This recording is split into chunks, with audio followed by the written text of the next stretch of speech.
السيد الأمين. أما بعد فأعوذ بالله السميع العليم من الشيطان الرجيم.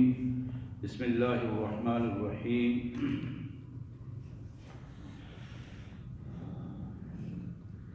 إن الإنسان خلق هلوعا إذا مسه الشر جزوعا وإذا مسه الخير منوعا إلا المصلين الذين هم على صلاتهم دائمون والذين في أموالهم حق معلوم للسائل والمحروم والذين يصدقون بيوم الدين والذين هم من عذاب ربهم مشفقون إن عذاب ربهم غير مأمون والذين هم لفروجهم حافظون إلا على أزواجهم أو ما ملكت أيمانهم فإنهم غير ملومين فمن ابتغى وراء ذلك فأولئك هم العادون. آمنت بالله صدق الله العظيم. اللهم صل على سيدنا ومولانا محمد وعلى آل سيدنا ومولانا محمد وبارك وسلم. اللهم صل على جميع الأنبياء والمرسلين وعلى الملائكة المقربين وعلى سائر الصحابة والتابعين وعلى عباد الله الصالحين. اللہ کے پاک کلام قرآن مجید میں یہ 29واں پارہ ہے اور سورہ معارج ہے جو پچھلے 2 جمعوں سے مسلسل زیر مطالعہ ہے. یہ سورہ معارج کی آیات آج بھی انہی آیات کا تیسرا مضمون ہے جو ہم اس پہ بات کریں گے انشاءاللہ. ان آیات کا ترجمہ اس طرح میں دہرا رہا ہوں. ان الانسان خلق ہلوعا، انسان کو بڑا جلد باز پیدا کیا گیا ہے، اس کی فطرت میں جلد بازی ہے. جہاں خیر ہے وہاں شر کی پوزیشن بھی موجود ہے. وَإِذَا مَسَّهُ الشَّرُّ جَزُوعًا، جب اسے کوئی ناپسندیدہ بات سے معاملہ پڑتا ہے یہ جزا فضا کرنا شروع کر دیتا ہے، مال سمیٹنا شروع کر دیتا ہے، اپنے آپ کو بچانے کی کوشش کرتا ہے، شور شرابہ کرتا ہے.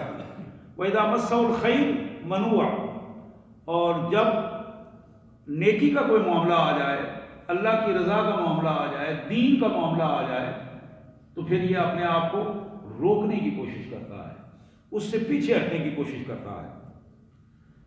حقیقت یہ ہے الا المصلین، اللہ کے عذاب سے وہ لوگ بچیں گے جو پکے نمازی ہیں. الا المصلین، جو پکے نمازی ہیں، شعوری طور پر نماز پڑھتے ہیں. وہ کون ہیں؟ الذین هم علی صلاتهم دائمون، نماز قضا نہیں کرتے، لیٹ نہیں کرتے، ہمیشہ پڑھتے ہیں اور ریگولر پڑھتے ہیں. والذین فی اموالہم حق معلوم، ان کے مالوں میں ایک حق طے شدہ ہوتا ہے. کن کے لیے؟ للسائل، مانگنے والے کے لیے. والمحروم، اور وہ جو اس کے پاس وسائل نہیں ہیں اس کے لیے بھی ہوتا ہے. مانگتا نہیں ہے لیکن مجبور ہے. ان دونوں کا حق وہ ادا کرتے ہیں اپنے مالوں سے. والذین یصدقون بیوم الدین، یہ عذاب سے بچنے والے وہ عظیم لوگ ہیں جو قیامت کے دن، حشر کے دن، آخرت کے دن کی تصدیق کرتے ہیں، اپنی زبان سے بھی اپنے عمل سے بھی. والذین هم من عذاب ربهم مشفقون، یہ وہ نیکوکار لوگ ہیں جو اپنے رب کے عذاب، رب کی سزا، رب کی گرفت سے ہمیشہ کانپتے رہتے ہیں، ڈرتے رہتے ہیں. یا اللہ اپنی گرفت سے بچا لے، یا اللہ ہمیں اپنے عذاب سے محفوظ رکھے. اس لیے کہ ان عذاب ربهم غیر مامون، تیرے ان کے رب کا عذاب حقیقت یہ ہے سوائے رب کے کوئی بھی اس سے بچانے والا نہیں ہے، کوئی بھی اس سے محفوظ رکھنے والا نہیں ہے. والذین هم لفروجہم حافظون، یہ آج کا ہمارا موضوع ہے. وہ لوگ جو اپنی عزتوں کی حفاظت کرتے ہیں، اپنی عصمت کی حفاظت کرتے ہیں، اپنی شرمگاہوں کی حفاظت کرتے ہیں. الا علی ازواجہم، ہاں اللہ نے ان کو جو جائز راستہ دیا ہے ان کے اپنی بیویوں کی صورت میں. او ما ملکت ایمانہم، یا ان کے دائیں ہاتھ کی ملکیت.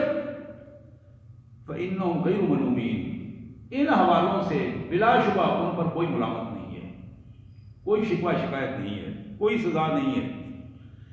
فمن ابتغى وراء ذلك، جو آدمی ان حلال راستوں سے ہٹ کر کوئی غلط راستہ اختیار کرتا ہے، فمن ابتغى وراء ذلك، جو شخص تلاش کرتا ہے اس کے علاوہ کوئی راستہ، فاولئک هم العادون، یہ وہ شخص ہے جو ڈسپلن کو توڑنے والا ہے، زیادتی کرنے والا ہے، اپنے اوپر بھی اور قانون کو توڑ کر معاشرے پر بھی زیادتی کر رہا ہے۔ حضرات آج کا ہمارا یہی موضوع ہے۔ اس حوالے سے ہم محمد کریم صلی اللہ علیہ وسلم کی حدیث مبارکہ کے حوالے سے اس موضوع کو سمجھنے کی کوشش کریں گے۔ میں ہم جتنی بھی باتیں کرتے رہیں، ان کی حیثیت قرآن و حدیث کے مقابلے میں کوئی حیثیت نہیں ہے۔ بڑے سے بڑا اسکالر اور بڑے سے بڑا سائنسدان اور بڑے سے بڑا اپنے آپ کو مربی سمجھنے والا جتنی بھی کوئی بڑی بات کر دے، اس کی بات کی اللہ اور اللہ کے رسول کے مقابلے میں کوئی حیثیت نہیں ہے، چاہے وہ شواہدات جھوٹے سچے جتنے بھی اکٹھے کر کے ہمارے سامنے رکھ دے۔ جب ایک معاملے میں اللہ اور اللہ کے رسول صلی اللہ علیہ وسلم کا طے شدہ فیصلہ آ جاتا ہے تو پھر وہ ساری سائنسوں سے اوپر ہے، سارے معاملات سے اوپر ہے، ساری شہادتوں سے اوپر ہے، اس لیے کہ کائنات کے مالک کا وہ فیصلہ ہے جس نے یہ کائنات پیدا کی ہے، جس نے اس کے ساری ایلیمنٹ کو پیدا فرمایا ہے، ان کو ایکٹیویٹ رکھا ہے، ایک ایک چیز کو اللہ تعالیٰ اپنے اپنے انداز میں اس کے فطری قانون کے مطابق چلا رہے ہیں اور ایک ڈسپلن کے مطابق اسے رکھا ہے۔ انسان کو اللہ تبارک و تعالیٰ نے جہاں اشرف المخلوقات بنایا، جہاں بہترین احسن تقویم میں پیدا کیا ہے، اس اشرف المخلوقات ہونے اور احسن تقویم میں ہونے کے لیے اس کے لیے ایک بڑا ڈسپلن بنایا، نظام بنایا اور اسے بتایا ہے کہ تم اپنے کردار کے حوالے سے اپنے اس اسٹیٹس کو محفوظ رکھ سکتے ہو۔ جب تم اپنے کردار کو ڈیمیج کر دو گے، تمہارا کردار متاثر ہو جائے گا، تمہاری سیرت متاثر ہوگی، تو پھر سمجھو کہ تم نے سارا سارا اپنا دین بھی اور دنیا دونوں تباہ کر دی۔ اور یہی وہ وجہ ہے کہ محمد کریم صلی اللہ علیہ وسلم آپ نے خود بھی آپ یہ دعا پڑھا کرتے تھے، اپنی امت کو بھی یہ دعا سکھائی، اللہم انی اسألک الہدی والتقی والعفاف والغنی، یا اللہ مجھے پاکیزہ زندگی عطا کرنا، پاکیزہ ذہن عطا کرنا، پاکیزہ عمل عطا کرنا، پاکیزہ سوچ عطا کرنا، میرا تزکیہ نفس بنا دے۔ یہ وہ پوزیشن ہے جس کو محمد کریم صلی اللہ علیہ وسلم نے اپنے حوالے سے اپنی امت کو پاک کرنے کی۔ اور حقیقت یہ ہے مسلم معاشرہ، میں بار بار جس کی بات کیا کرتا ہوں، اسلامی نظام زندگی، اس کی سب سے بڑی خصوصیت یہ ہے کہ بندہ پاکیزہ ہوتا ہے، اس کی سوچ پاک ہوتی ہے، اس کا کردار پاک ہوتا ہے۔ آج بڑی عجیب سی بات ہے، ہمیں اپنی قیادت میں، ہم جب دیکھتے ہیں نا اپنی ملک کی قیادت کو، میں کسی کا نام نہیں دیتا ہوں، میں ایک عمومی بات کر رہا ہوں، تو وہاں بد کردار لوگ ہیں، بے حیا لوگ ہیں، ان کی ویڈیو کلپ آپ پڑے ہوئے ہیں گوگل پہ، آپ دیکھیں ان کو، اور ان کو ہم اپنا لیڈر سمجھتے ہیں، نمازی لوگ اپنا لیڈر سمجھتے ہیں، اللہ کے رسول صلی اللہ علیہ وسلم کی امتی اپنا لیڈر سمجھتے ہیں۔ بد کرداروں کو، بے حیاؤں کو، اپنی عزت کو تار تار کرنے والے اور دوسروں کی عزتوں کو تار تار کرنے والوں کو، یہاں جس چیز کی بات کی گئی، مومن پاکیزہ صفت کا مومن ہوتا ہے، مومن کا کردار پاک ہوتا ہے، اس کی نظریں پاک ہوتی ہیں، اس کی زبان پاک ہوتی ہے، اس کے ہاتھ اور پاؤں پاک ہوتے ہیں، اس کی شرمگاہیں پاک ہوتی ہیں۔ یہ عفت و عصمت کا جو ایک نظام ہے قرآن نے دیا ہے، یہ ایک پاکیزہ نظام ہے، اور مومن پاکیزہ نظام کا ایک حصہ ہوتا ہے۔ اسی کے بارے میں سید کائنات صلی اللہ علیہ وسلم نے ارشاد فرمایا، یہ بخاری کی حدیث ہے جو میں پیش کر رہا ہوں، جناب عبداللہ بن مسعود رضی اللہ تعالیٰ عنہ کی روایت، لا یحل لامرئ مسلم یشہد ان لا الہ الا اللہ وانی رسول اللہ الا باحدی ثلاث، السیب الزانی والنفس بالنفس والتارک لدینہ المفارق للجماع۔ حضور نے فرمایا کہ کسی مسلمان بندے کو جو کلمہ پڑھتا ہے، اللہ کی توحید اور میری رسالت کی گواہی دیتا ہے، اس کو قتل نہیں کیا جائے. کسی مسلمان بندے کا قتل جائز نہیں ہے وہ بندہ جو توحید کی اور رسالت کی گواہی دیتا ہے. الا باحدى ثلاث، سوائے اس کے کہ ان تین چیزوں میں سے کوئی ایک کو حرکت کر دے. اگر ان تین چیزوں میں سے کوئی ایک حرکت اس سے سرزد ہو جاتی ہے تو پھر اس کا قتل جائز ہوگا. دینی حکم ہے کہ اس کا قتل کرے، لیکن بندہ عام قتل نہیں ہوگا. وہ عدالت کے ذریعے وہ سارا سلسلہ موجود ہوگا، عدالت اس کا حکم دے گی. پہلی چیز السیب الزانی، شادی شدہ بدکار آدمی.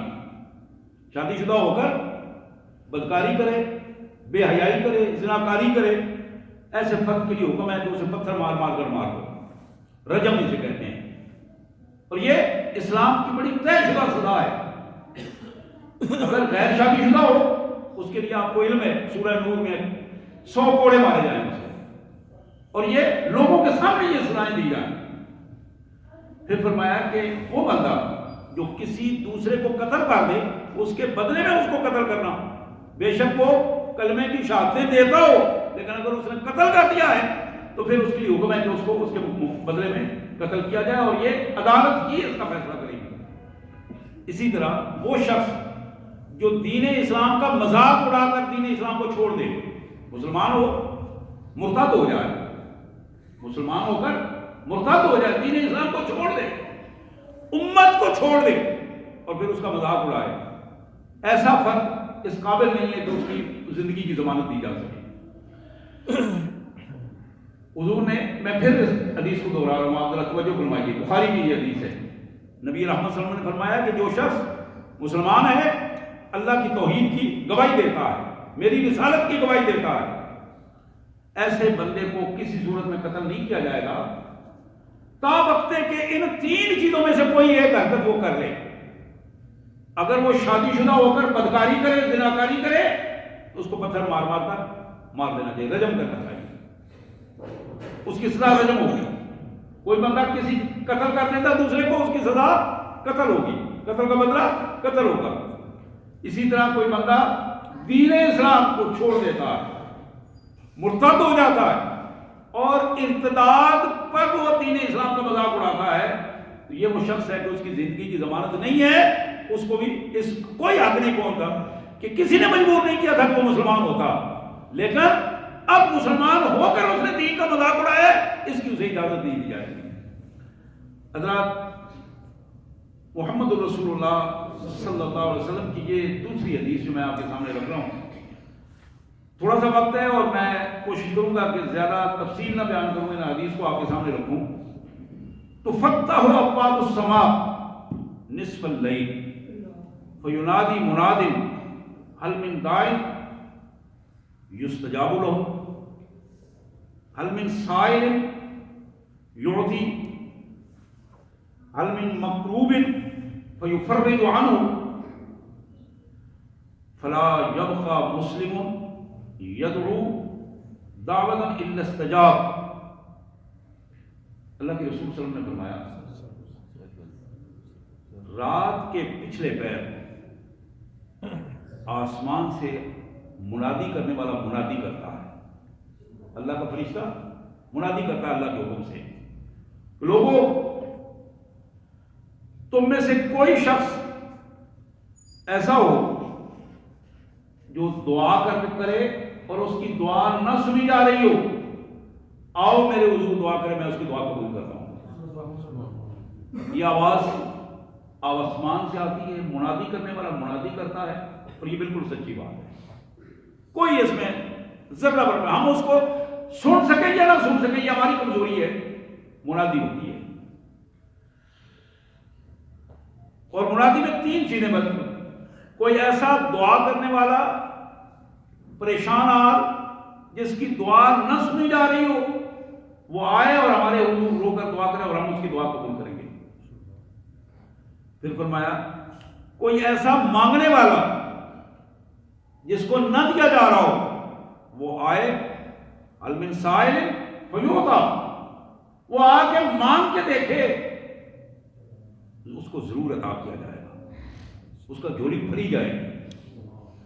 حل میں مکروب، وہ بڑا غمزدہ ہے، بڑا پریشان ہے، غم اور پریشانی سے پریشانیوں میں ڈوبا پڑا ہے، وہ آئے اور اپنی پریشانیوں کو ہمارے سامنے رکھے، فَيُفَرَّجَ عَنْهُ، اس کی پریشانیوں کو دور کر دیا جائے گا.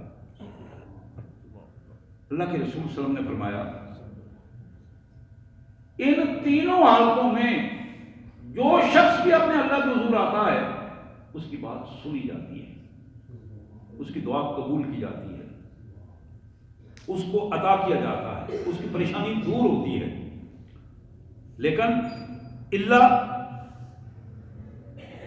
زانیۃ تسعى بفرجها او عشارا، دو قسم کے بندے ایسے ہیں وہ اس وقت اگر ان تینوں حالتوں میں اللہ سے دعا بھی کرتے ہیں تو اللہ ان کی دعا نہیں سنتا. اب ذرا غور کیجیے کتنی بڑی بات ہے. بتایا جا رہا ہے کہ آؤ ہم سنیں، تمہاری دعائیں قبول کریں، نہیں ملتا تو ہم دیں تمہیں، نہیں ملتا ہم تمہیں عطا کریں، پریشان آ لو ہم تمہاری پریشانی دور کریں. لیکن دو قسم کے بندے ایسے ہیں ان کے لیے یہ اجازت نہیں ہے، نہ ان کی دعا سنی جائے گی نہ قبول کی جائے گی. ایک وہ عورت جو اپنا بدن بیچ کر پیسہ کماتی ہے، وہ بدکار عورت جس کی کمائی حرام کی ہے اور حرام کی کمائی سے وہ اپنا نظام چلا رہی ہے.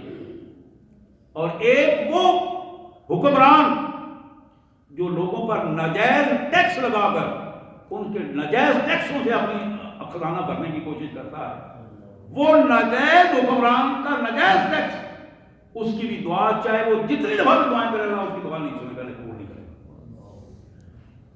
اب اس ٹیکسیشن کے نظام میں نیچے سے لے کر اوپر تک وہ پورا ایک سسٹم ہے، اور اس سسٹم میں جتنے لوگ انوالو ہوں گے کسی ایک کو بھی یہ رعایت حاصل نہیں ہوگی کہ وہ، اور بالکل اسی طرح اس بدکار عورت کے اس نظام میں جتنے دلال ہیں اور جتنے اس میں ایکٹیویشن میں لوگ ہیں، ایک ایک فرد جو ہے وہ اسی طرح اللہ کا مبغوض اور اللہ تبارک و تعالیٰ کی سزا سے اسی طرح اس کو سزا ملے گی.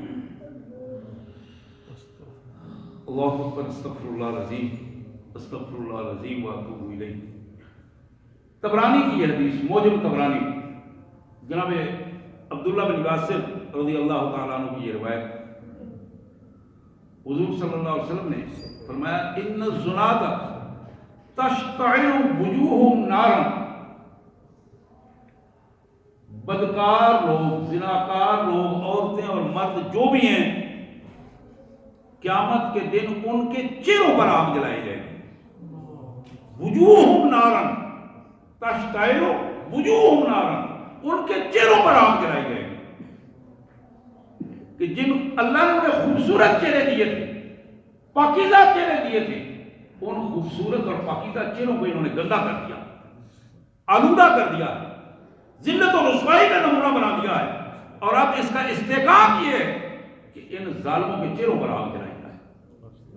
اللہ کے رسول صلی اللہ علیہ وسلم نے فرمایا کہ پوزیشن یہ ہوگی کہ اللہ کی سزا ان کے چہروں پر ہوگی، اور ان کی چہروں پر وہ آگ جو ہے اس کو بھڑکایا جائے گا اور جلایا جائے گا. اور پھر اسی روایت کو دوسرے انداز میں اللہ کے رسول صلی اللہ علیہ وسلم کا یہ فرمان بہقی شریف، الزنا یورث الفقر، بدکار بندہ کبھی بھی وسعت والا نہیں ہوگا. ہمیشہ بدکاری محتاجی لاتی ہے، فقر لاتی ہے، اس گھر میں بھی، اس فرد میں بھی، اس گھر میں بھی، اس فیملی میں بھی. جہاں بدکاری کو برداشت کیا جاتا ہے، جہاں بے حیائی کو برداشت کیا جاتا ہے، اس بے حیائی کی وجہ سے اس گھر میں بھی محتاجی آتی ہے، اس فیملی میں بھی محتاجی آتی ہے، اور وہ فرد بھی آہستہ آہستہ ختم ہوتا چلا جاتا ہے، محتاج ہو جاتا ہے، اپنے پیسے کے اعتبار سے بھی، وسائل کے اعتبار سے بھی، اور صحت کے اعتبار سے بھی. اسی طرح یہ جناب نافع رضی اللہ تعالیٰ عنہ کی حدیث، یہ بھی طبرانی میں موجود ہے، ترغیب و ترہیب میں موجود ہے، کتب سنن کی دوسری کتابوں میں موجود ہے۔ حضور اکرم صلی اللہ علیہ وسلم نے فرمایا لا يدخل الجنہ، لا يدخل الجنہ، جنت میں نہیں جا سکے گا کلمہ پڑھنے کے باوجود، جب تک سزا نہیں بھگت لے گا اتنے تک جنت میں نہیں جا سکے گا۔ یہ مضارع ہے، اور مضارع جب کے اوپر جب لام آتا ہے اس کا مطلب ہے اس میں استمرار پیدا ہوتا ہے، یعنی یہ ممکن نہیں ہے کہ جب تک وہ سزا نہ بھگت لے، اللہ کی طرف سے معافی نہ ہو، اس وقت تک جنت میں داخل نہیں ہوگا۔ کلمہ پڑھنے کے باوجود، نمازیں پڑھنے کے باوجود، روزے رکھنے کے باوجود، زکاتیں دینے کے باوجود، لا يدخل الجنہ، تین قسم کے لوگ ہیں جو حضور نے فرمایا جنت میں داخل نہیں ہو سکیں گے۔ سب سے پہلے آپ نے فرمایا کہ مسکین مستکبر، بندہ مسکین ہے، غریب ہے، وسائل نہیں ہے، پیسہ نہیں ہے، لیکن اکڑ خان ہے، گردن ہمیشہ ٹیڑھی رہتی ہے اس کی، نظروں میں متکبرانہ رویہ رہتا ہے۔ یہ جو متکبرانہ رویہ ہے، حضور نے فرمایا کہ یہ کبھی بھی اللہ کو پسند نہیں آیا۔ ایک دوسرے حدیث میں آتا ہے، اس کا لفظ استعمال ہوا عائل المستکبر، وہ فقیر، وہ محتاج جو مانگنے کی پوزیشن میں ہے، اس کے اندر تکبر پایا جائے، اس کے اندر کمزور ہونے کے باوجود، وسائل نہ ہونے کے باوجود اس کے اندر متکبرانہ رویہ ہے۔ پھر دوسرا، حضور اکرم صلی اللہ علیہ وسلم نے فرمایا ولا شیخ الزان، وہ بوڑھا زانی، بوڑھا بدماش، عمر ڈل گئی ہے لیکن اس کے اندر حیا کا پہلو پیدا نہیں ہوا، اس کی نظروں میں حیا پیدا نہیں ہوئی، اس کی زبان میں حیا پیدا نہیں ہوئی، جہاں بیٹھتا ہے بے حیائی کی گفتگو کرتا ہے، نظریں اٹھاتا ہے تو بے حیائی کے انداز میں اٹھاتا ہے، اس کا کردار پاکیزہ نہیں ہے، لوگ اس کے ارد گرد بیٹھنے والے جانتے ہیں کہ یہ بے حیا انسان ہے، بوڑھا ہے، عمر ڈھل رہی ہے، لیکن بے حیائی اس کی جان چھوڑ نہیں رہی، وہ شیطان کے چرنوں سے نکل نہیں رہا۔ ولا شیخ الزان، فرمایا کہ ایسا بدکار بوڑھا کبھی بھی جنت میں نہیں جا سکے گا جب تک وہ اللہ کے ہاں اس کی سزا پوری نہیں کر لے گا۔ اور پھر محمد کریم صلی اللہ علیہ وسلم نے فرمایا ولا منان علی اللہ بعمل، وہ شخص جو اپنا عمل کر کے نعوذ باللہ اللہ پر احسان جتاتا ہے، مجھے انڈیا نمازہ پڑھی اور کی کریے، زکات تو دینے تو اور کی کر لیے، کی کریے اج تے کر لیا، عمرہ کر لیا، انہیں اس وقت کیڑی نیکی جڑی رہ گئی، یعنی عمل نے بظاہر کیا ہے لیکن اللہ پر احسان جتا رہے نعوذ باللہ، بجائے اس کے کہ وہ اللہ کا شکر ادا کرے، یا اللہ تیرا کرم ہے، تیری مہربانی ہے کہ تیری توفیق سے مجھے یہ توفیق ملی ہے کہ میں نے نیکی کی ہے، تیری توفیق سے میں نے نماز پڑھی ہے، تیری توفیق سے میں تیرے گھر میں حاضری دی ہے، تیری توفیق ملی ہے کہ تیرے دیے ہوئے مال میں سے میں نے تیرے بندوں پر خرچ کیا ہے۔ ایک یہ رویہ ہے، اس رویے کے مقابلے میں وہ رویہ کہ بندہ چار پیسے خرچ کر کے نعوذ باللہ اللہ پر احسان کرے۔ سورہ حجرات کے آخر میں آتا ہے، اللہ فرماتے ہیں کہ یمنون علیک اسلام، میرے رسول یہ لوگ آپ کے پاس آ کر آپ پر اسلام کا احسان کرتے ہیں کہ ہم مسلمان ہو گئے، ان کو بتاؤ لا تمنوا علی اسلامکم، اپنے اسلام لانے کا احسان مجھے مت جتلاؤ، بل اللہ یمن علیکم ان ہداکم للاسلام، یہ تو اللہ کا کرم ہے کہ اس نے تمہیں اسلام کی طرف ہدایت دی ہے، اس کا شکر ادا کرو، بجائے اس کے کہ اللہ کے اوپر تم احسان کرنے کی کوشش کرو۔ تو یہاں اس کیفیت کو قرآن حدیث مبارک ہمارے سامنے رکھتی ہے۔ اللہ کے رسول صلی اللہ علیہ وسلم نے فرمایا کہ وہ بندہ جنت میں نہیں جا سکے گا، جنت میں نہیں جا سکے گا جو اپنے عمل کا احسان اپنے رب کو جتانے کی کوشش کرتا۔ اب یہ تین چیزیں، تین قسم کے افراد حضور صلی اللہ علیہ وسلم نے فرمایا، تین قسم کے افراد لا يدخلون الجنہ، جنت میں نہیں جا سکیں گے. یہ مسلمانوں کے لیے، یہ کافروں کے لیے نہیں ہے. یہ نہیں جسے جنت میں جانا چاہیے تھا وہ جنت میں نہیں جا رہا، ٹھکانا اس کا جنت ہے، اس لیے کہ اس نے کلمہ پڑھا ہے، حضور کا امتی ہے. امتی ہو کر حضور نے اس کی امت کے، حضور کی امت کا تقدس برقرار نہیں رکھا. امتی ہو کر اپنا سٹیٹس ہو نہیں سمجھ سکا. اللہ نے مجھے کتنا بڑا سٹیٹس دیا، کتنا بڑا مرتبہ دیا ہے، اور اس نے سٹیٹس سے گر کر یہ حرکتیں شروع کر دی. اور وہ حرکتیں کیا ہیں؟ یعنی سب سے پہلا وہ شخص جسے اللہ کے رسول نے فرمایا مسکین المستقبر، وہ بندہ محتاج ہے، فقیر ہے، لیکن آکڑ خان ہے، متکبر ہے، اپنے آپ کو بڑا بنا کر پیش کرنے کی کوشش کرتا ہے. اپنے اندر ہی اندر شیطان نے اسے اس کیفیت میں لگا دیا ہے. بلا شیخ الزان، اور وہ بوڑھا بدماش، عمر ڈھل رہی ہے لیکن اس کی نظروں میں حیا نہیں ہے. عمر ڈھل رہی ہے، اس کی زبان پاکیزہ نہیں ہو سکی، اس کا کردار پاکیزہ نہیں ہو سکا. اسی طرح وہ شخص جو اپنے عمل کر کے اس کا احسان اپنے رب کو جتانا چاہتا ہے. میں اس سے آگے کیا کروں گا؟ میں نے مسجد کی صفائی تو کر دی ہے، فلاں کو روٹی تو کھلا دی ہے میں نے، اب ہر جمعے آگے میں مسجد کی صفائی کرتا ہوں تو اس سے آگے میں مسجد کا ہی بن کے بیٹھ رہوں. یعنی یہ بجائے اس کے کہ وہ اللہ کا شکر ادا کرے، نعوذ باللہ اللہ پر احسان جتانے کی کوشش کرے. حضرات اسی طرح محمد کریم صلی اللہ علیہ وسلم کا یہ حدیث ذرا سنیے گا، مسند احمد کی حدیث.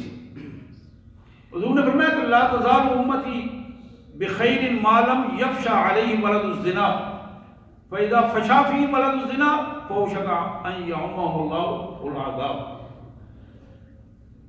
میری امت اس وقت تک خیر پر رہے گی، نیکی پر رہے گی، نیکی کے راستے پر رہے گی، جب تک میری امت میں بدکاری کی اولاد کی تعداد بڑھنا نہ شروع ہو جائے گی. بدکاری کی اولاد، زناکاری کی اولادیں بستیوں میں، محلوں میں، گاؤں میں لوگوں کو پتہ ہوگا لیکن زبانیں بند رکھیں گے. یہ فلاں کے گھر میں پیدا ہوا ہے، پلا ہے، لیکن حرام کاری کا نتیجہ ہے. جب کسی ماحول میں، کسی محلے میں، کسی گاؤں میں، کسی بستی میں بدکاروں کی اولاد میں اضافہ ہونا شروع ہو جائے، حضور نے فرمایا کہ یہ وہ قوم ہے جو اللہ کے عذاب کے لیے اپنے آپ کو تیار کر لیتی ہے. اللہ ایسی قوم پر عذاب کو حلال قرار دیتے ہیں اور ان کو مختلف عذابوں میں مبتلا کر دیتے ہیں. اسی طرح سید کائنات صلی اللہ علیہ وسلم کا مستدرک حاکم کی ایک روایت، اذا ظہر الزنا والربا فی قریۃ فقد احلوا بانفسہم عذاب اللہ. جس بستی میں، جس گاؤں میں، جس شہر میں، جس ملک میں زنا اور سود، زنا اور ربا، سود اور زناکاری، بدکاری اور سود خواری یہ عام ہو جائے، یہ وہ وہاں کے بستی کے رہنے والے لوگ ایسے ہیں کہ جنہوں نے خود اللہ کو کہا ہے ہمارے اوپر عذاب لے آؤ. فقط احلوا بانفسہم عذاب اللہ. استغفر اللہ العظیم واتوب الیہ. حضرات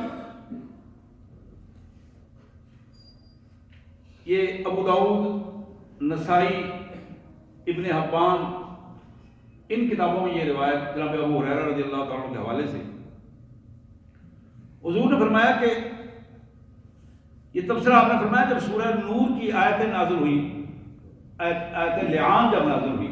لعان کا مطلب یہ ہوتا ہے کہ جب بدکاری سامنے آ جائے، عورت بھی انکار کرے، قسمیں اٹھا دے، مرد بھی انکار کرے کہ اس نے کی ہے بدکاری، اس نے کہا میں نے نہیں کی، اس کو لعان کہتے ہیں. سورہ نور میں اس کا تذکرہ کافی ہے. جب یہ آیت نازل ہوئی تو حضور اکرم صلی اللہ علیہ وسلم نے فرمایا کہ لوگوں، کوئی عورت، خاتون مسلم معاشرے میں رہتی ہوئی مسلمانوں کے گھروں میں رہتی ہوئی اگر بدکاری کرتی ہے، اس کے نتیجے میں اولاد جنمتی ہے، وہ اللہ کی رحمت سے ہمیشہ کے لیے دور ہو جاتی ہے، اور اللہ کی رحمت سے جب دور ہوتی ہے اللہ تعالیٰ اس کو جنت میں داخل نہیں کریں گے۔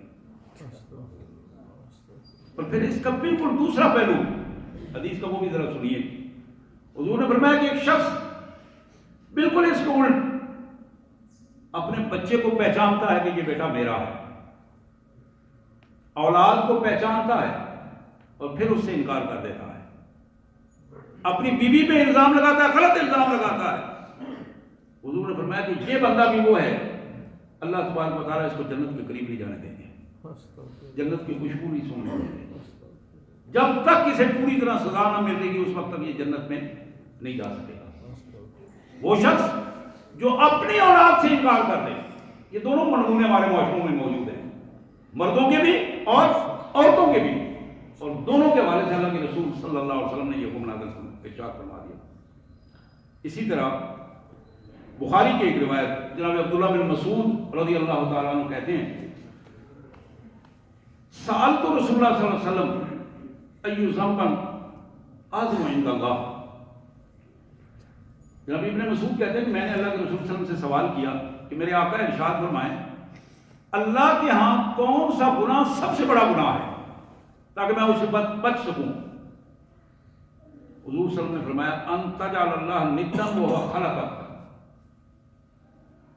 سب سے بڑا گناہ کہ اللہ تبارک و تعالیٰ کے ساتھ تو شریک ٹھہرائے، اللہ کے ساتھ کسی کو شریک ٹھہرائے اس حالت میں کہ وہ تمہارا خالق ہے، جس نے تمہیں پیدا کیا ہے، تمہیں رزق دیتا ہے، تمہارا وہ رب العالمین ہے، تمہیں زندگی دی ہے، تم اس کے ساتھ دوسروں کو شریک ٹھہراؤ، اس سے بڑا کوئی گناہ، یہ سب سے بڑا گناہ ہے۔ تو جناب ابن مسعود کہتے ہیں کہ میں نے عرض کیا واقعی اللہ کے رسول یہ تو واقعی یہ تو ان ذالک العظیم، یہ تو واقعی بہت بڑا گناہ ہے۔ تو پھر میں نے عرض کیا کہ ثم آئیو، میرے آقا اس کے بعد آپ نے فرمایا ان تقتل ولدک مخافۃ ان یطعم معک، تو اپنی اولاد کو اس لیے مار دے، پیدا ہونے سے پہلے یا بعد میں، اپنی اولاد کو اس لیے قتل کر دے کہ وہ تمہارے ساتھ کھانا کھائیں، تمہیں اس کو پالنا پڑے اور تمہیں اس کی تربیت کرنا پڑے اور تم ان کو ختم کر دو۔ دونوں صورتیں میں نے عرض کی ہیں، پیدا ہونے سے پہلے یا پیدا ہونے کے بعد۔ اسی طرح جناب ابن مسعود کہتے ہیں میں نے پھر عرض کیا قلت ثم ای یا رسول اللہ، اس کے بعد اللہ کے رسول اور تیسرا بڑا گناہ کیا ہے؟ آپ نے فرمایا ان تزانی حلیلۃ جارک، تیسرا